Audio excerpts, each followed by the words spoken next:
Hello students, today we are here to discuss class 8th science chapter number 3 metals and non metals। बच्चों मैंने आपको बताया था metals और नॉन मेटल्स के बारे में, धातुएं और अधातुएं, जिसमें मैंने आपको बताया था इनकी डक्टिलिटी के बारे में, मेलेबिलिटी के बारे में, डेंसिटी के बारे में, इनकी फिजिकल प्रॉपर्टीज़ के बारे में, मेटल्स में क्या क्या फिजिकल प्रॉपर्टीज़ होती हैं, नॉन मेटल्स में क्या क्या फिजिकल प्रॉपर्टीज़ होती हैं। आज हम बात करेंगे chemical properties of the metals, in which properties will talk about the chemical properties of metals. Metals react with the oxygens. अच्छा, मेटल्स की जो केमिकल यानी रासायनिक जो उसकी प्रकृति है वो क्या होती है, उसके बारे में डिस्कशन है हमारा। तो metals react with the oxygen, water, dilute acids and other salts. Metal क्या करता है? ऑक्सीजन से रिएक्शन देता है, वाटर से रिएक्शन देता है, और डाइल्यूट एसिड यानी कि जो हल्के, जो जिनकी क्वांटिटी ज़्यादा नहीं होती है, ऐसे हल्के एसिड्स के साथ वो रिएक्टिविटी देता है, एंड अदर सॉल्ट, और कुछ सॉल्ट्स के साथ भी देता है। सॉल्ट्स कैसे बनते हैं आपको पता है? जब एसिड्स और बेस मिलते हैं तब आपका सॉल्ट बनता है, ठीक है ना, लवण जिसे बोलते हैं। अब आता है reactions with the oxygen. Oxygen के साथ रिएक्शंस कैसे रहती हैं इसके देखिए। All metals react with oxygen to form the metal oxides. भाई जो भी मेटल अटैच करेगा ऑक्सीजन के साथ तो वो उसके मेटल ऑक्साइड्स देगा, जैसे कॉपर CuO और गोल्ड AuO, ठीक है ना, वो ऑक्साइड्स देते हैं। A single metal can form various oxides depending on the valency states of the metals. ये बैलेंसी के बारे में आप सीखेंगे नेक्स्ट क्लास में, 9th क्लास में आता है। जितने इलेक्ट्रॉन्स इसके पास एक्स्ट्रा होते हैं वो ही बैलेंसी में जाते हैं। तो ये डिपेंड करता है कि उसकी उस मेटल के ऊपर कितने इलेक्ट्रॉन्स की डिपेंडेंसी दे रखी है, ऊपर कितने इलेक्ट्रॉन्स बचे हुए हैं। A metal like Fe can form the oxides FeO, Fe2O3, Fe3O4 etc। अब केवल ऑक्साइड FeO ही सिर्फ ऑक्साइड नहीं होगा, Fe2O3 भी ऑक्साइड होगा, Fe3O4 भी आपका ऑक्साइड होगा, ठीक है।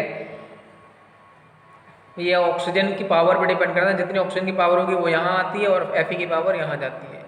ऐसे यहाँ देखो, यहाँ पर ऑक्सीजन की पावर 2 यहाँ आ गई और Fe की पावर 3 यहाँ जाती है। ये क्रॉस में बैलेंसी आपकी अटैच होती है, इसका फॉर्मूला होता है, ये नेक्स्ट क्लास में आप सीखेंगे।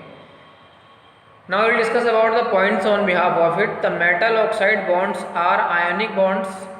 Metal atoms lose electrons to oxygen atom during metal oxide formations. Metal oxide bonds are ionic bonds. ये बॉन्ड्स कैसे होते हैं? आयनिक बॉन्ड्स होते हैं। और metal atoms lose the electrons to oxygen atom during metal oxide formation. जब भी metal oxide का फॉर्मेशन होता है तो जो इलेक्ट्रॉन्स हैं वो रिमूव करते हैं। सपोज करिए इस पर 3 इलेक्ट्रॉन्स हैं तो वो रिमूव होकर के Fe3 पर आ जाते हैं। तो ये क्या हो जाता है? अपने इलेक्ट्रॉन्स का रिमूव करता है टू ऑक्सीजन एटम को रिमूव कर देते हैं। Metal oxides are basic in the nature. जो भी मेटल है ऑक्साइड्स बनते हैं वो आपके क्या होते हैं? उनके जो नेचर होती है वो बेसिक होती है, यानी क्षारीय होती है, वो एसिडिक नहीं होती। When metal oxides are dissolved in water, they form alkaline solutions। अब एल्कलाइन सॉल्यूशन तो तब बनेगा ना जब वो बेसिक होगा। अगर कोई आपका एलिमेंट एसिडिक है तो फिर वो बेसिक एसिडिक बनेगा, ना कि एल्कलाइन बनेगा। एल्कलाइन कब बनता है? जब वो बेसिक होता है। और मेटल ऑक्साइड भी आपको पता है कि मेटल ऑक्साइड जब भी मिलते हैं पानी के अंदर तो वो एल्कलाइन सॉल्यूशन देते हैं, यानी कि क्षारीय सॉल्यूशन देते हैं। When metal oxide react with acid, they form salt and water, the only products। When metal oxide react with acid, अगर मेटल ऑक्साइड एसिड से रिएक्ट करते हैं, अभी वाटर से रिएक्ट करा रहा था, अगर एसिड से रिएक्ट करते हैं दे फॉर्म द सॉल्ट। अब क्यों सॉल्ट बनाएंगे? आपको पता है मेटल ऑक्साइड क्या है? बेस है। बेस में जब एसिड मिलेगा, यानी कि आपका एसिड और बेस जब मिलता है तो क्या बनता है? सॉल्ट बनता है ना। इसलिए मेटल ऑक्साइड्स आपके क्या हैं? मेटल ऑक्साइड आपके बेस हैं और ये आपका एसिड। जब ये दोनों आपस में मिलेंगे तो सॉल्ट बनेगा। Sodium react with the oxygen at ordinary room temperature. Sodium oxygen के साथ रिएक्शन दे करके तुरंत क्रिया करती है। इसका फर्स्ट पॉइंट में आया ये, ठीक है। सोडियम एक मेटल है और ऑक्सीजन के साथ रिएक्शन देगा जैसे ऑक्साइड्स बनाते हैं, लेकिन ये तुरंत क्या है, रूम टेम्परेचर में भी ऑक्सीजन के साथ मिलती है और ये आग लग जाती है इसमें। The resultant is sodium oxide. Sodium is a highly reactive metal and catches fire easily when expose to the air. अब इसके लिए ये नहीं कि टेम्परेचर बढ़े, जितना भी आपका रूम टेम्परेचर है, अगर उसी में आपने सोडियम को निकाल करके बाहर रख दिया तो तुरंत क्या करेगा वो, it will catch the fire, तुरंत उसमें क्या हो जाएगा, आग लग जाती है। ठीक है, Na+O2 इक्वल टू Na2O। अब आपको ये बैलेंस ही सीखनी पड़ेगी, बैलेंस करते हैं क्वेश्चंस को। अब इससे जब बन रहा है Na2 बन रहा है, Na2 क्या है, सोडियम ऑक्साइड का फॉर्मूला है। अब यहाँ पर सोडियम 2 है, यहाँ पर सोडियम 1 है, उसको बैलेंस करने के लिए आपने क्या किया, यहाँ पर 2 लगा दिया। यहाँ जैसे आपने 2 लगाया तो आपके ऑक्सीजन भी बैलेंस हो गए और आपके सोडियम भी यहाँ पर 4 हो गए। इस तरह से आप इसको बैलेंस कर लेते हैं। Na2 when dissolve in the water becomes NaOH। अब ये जो Na2O है, जो सोडियम ऑक्साइड है, ये बेसिक है। अब इस बेसिक को अगर आप पानी में मिलाते हैं तो ये क्या बनाता है, सोडियम हाइड्रोक्साइड बनाता है। सोडियम ऑक्साइड और हाइड्रोजन डाइऑक्साइड को मिलाने पर सोडियम ऑक्साइड बनता है। सेकेंड आता है magnesium does not react with oxygen. Magnesium जो है वो ऑक्सीजन से रिएक्ट नहीं करती है रूम टेम्परेचर पे। For the reaction to start, Mg has to be heated in the air, so magnesium oxide और MgO is formed।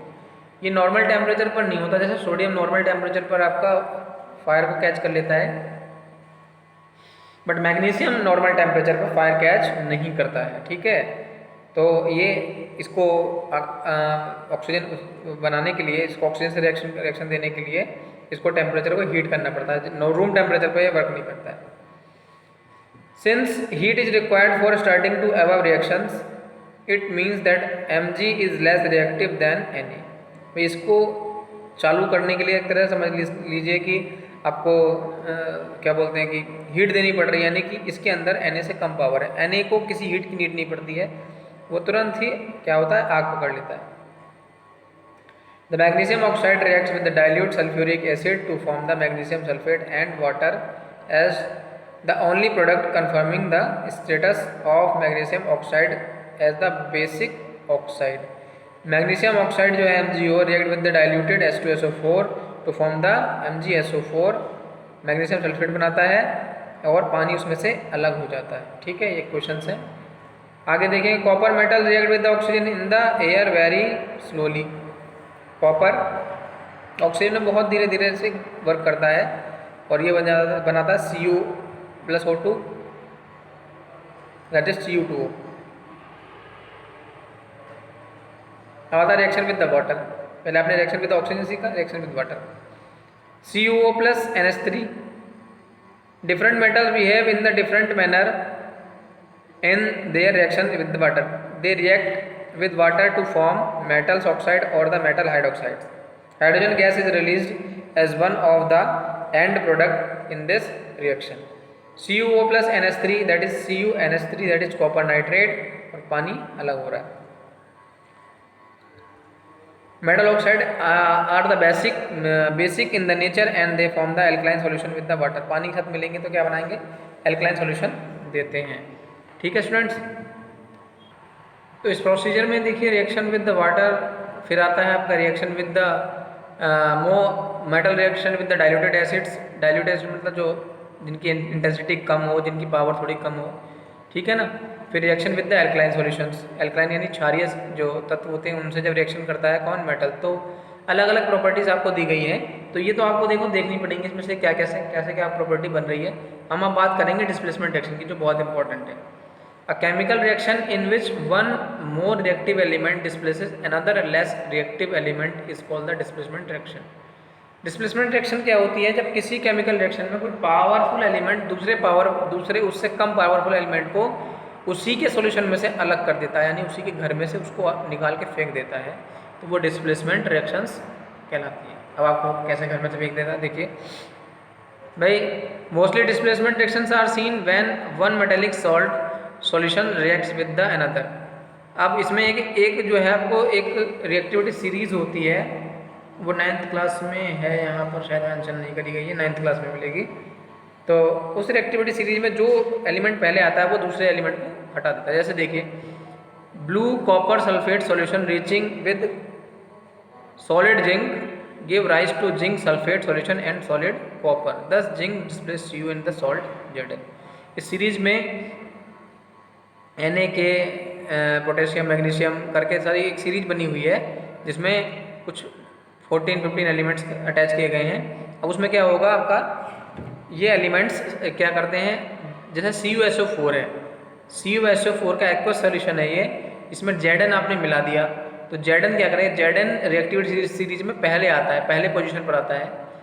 तो ये Cu से ऊपर है, चाहे एक ही प्लेस ऊपर क्यों ना हो, तो Zn को उसके सॉल्यूशन में से निकाल फेंकेगा कहाँ, बाहर, और खुद उसकी जगह ले लेगा Zn इसके घर में SO4 वाले घर में आकर के खुद आकर के रहने लगा, तो हो गया ZnSO4 और Cu आपका अलग हो जाता है।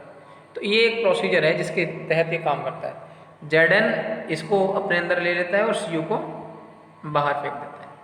When iron is placed into the copper sulfate solution, iron replaces the copper।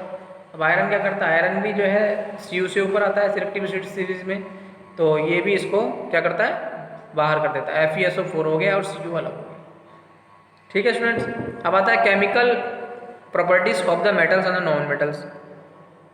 Reaction with oxygen आपने पीछे पढ़ा है, एसिडिक ऑक्साइड देते हैं, न्यूट्रल ऑक्साइड देते हैं। रिएक्शन विद हाइड्रोजन है, reaction with diluted mineral acids है। तो आप एक बार इन सब चीज़ों को पढ़ लेंगे और जहाँ पर फिर आपको प्रॉब्लम होगी आप मुझसे को पूछेंगे, क्योंकि चैप्टर बड़े होते हैं तो इनको एक बार में छोटे वीडियो के अंदर कंटिन्यू कर नहीं पाएंगे इसको। तो अब हम एक्सरसाइज पर इसके डिस्कस करेंगे और बाकी चीज़ें आप जो है एक बार घर पे खुद से पढ़ें। कोई प्रॉब्लम होती है तो आप जो है इसका रिगार्डिंग आप हमसे पूछ सकते हैं। Okay students, till then good bye.